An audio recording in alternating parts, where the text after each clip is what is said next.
Hey guys, it's your girl Carrie, and this past Thursday we attended Ray's 8th grade graduation where she delivered the commencement speech. Without further ado, here's President Reagan. Student Council President Reagan.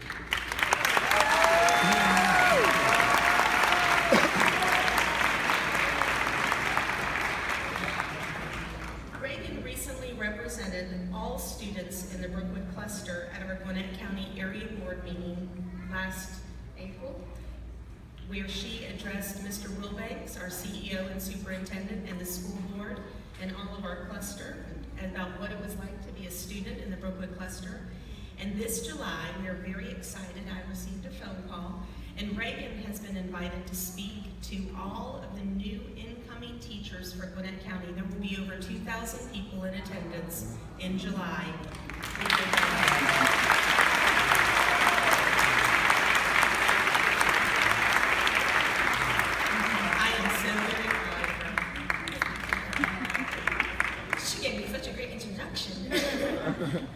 Good evening, friends, family members, teachers, and administrators. As she just said, I'm Reagan, and I'm the president of the 8th grade class. And congratulations to the greatest 8th grade class in history. You might be Brooklyn Bell, baby!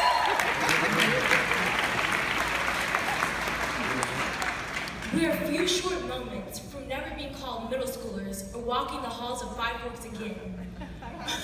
We're about 90 days from walking through the doors of high school. As my final address as president, I would just like to reflect on a few memories and offer some words of encouragement. However, let's take a few moments to thank the many parents and guardians in the audience that have supported us both financially and emotionally throughout this year. Good job, guys.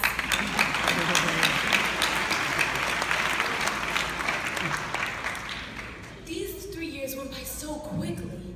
Just think, 3 years ago, when we first stepped foot at this school, Miss Goodman was principal, Iggy Azalea was on pop charts. Who's she now? But the dog filter, no one even heard of the dog filter yet, and the Falcons hadn't broken our hearts. There's no doubt that the next 4 years will go by just as fast. Hopefully, high school won't be as confusing as middle school. I remember my teacher, Miss Sims, told me to never give up on my dreams. But then I fell asleep in her class. She got mad. Go figure.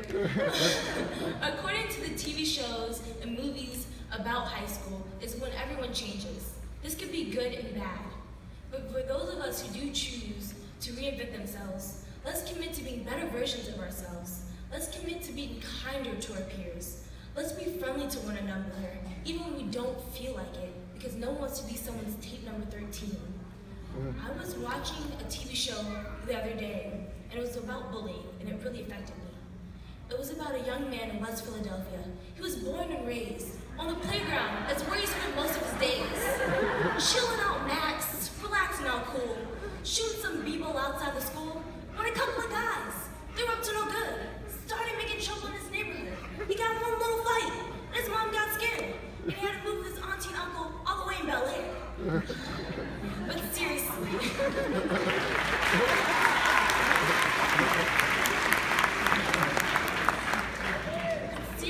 the great thing about starting over is that our future is still yet to be determined for us.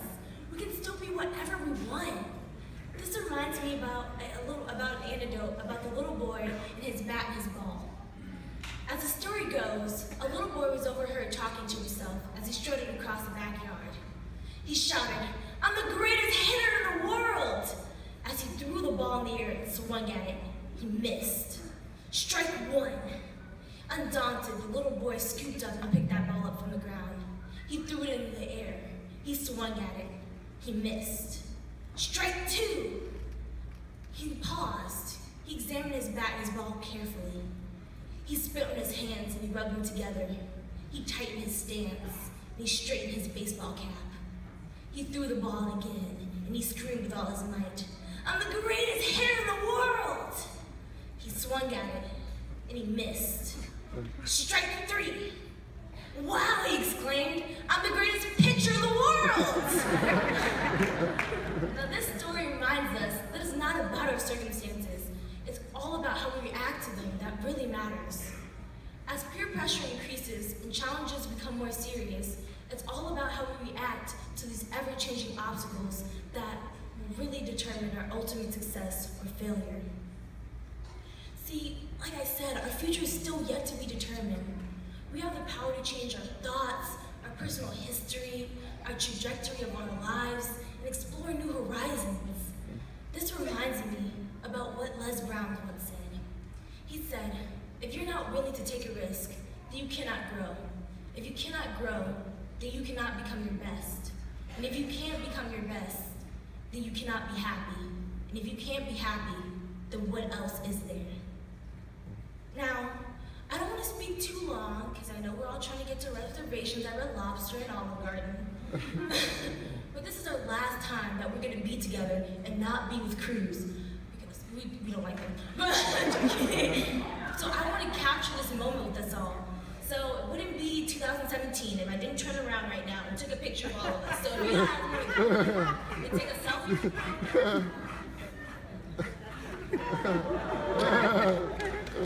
But let me leave you with these final words of wisdom from Kung Fu Panda.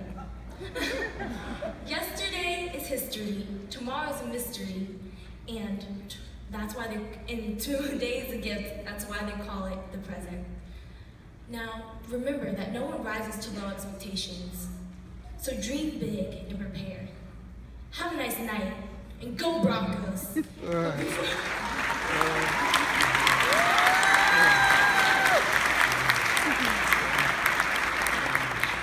I leave, I would like to call on stage the amazing Advanced Ensemble because they sound amazing. So, have a nice night, guys.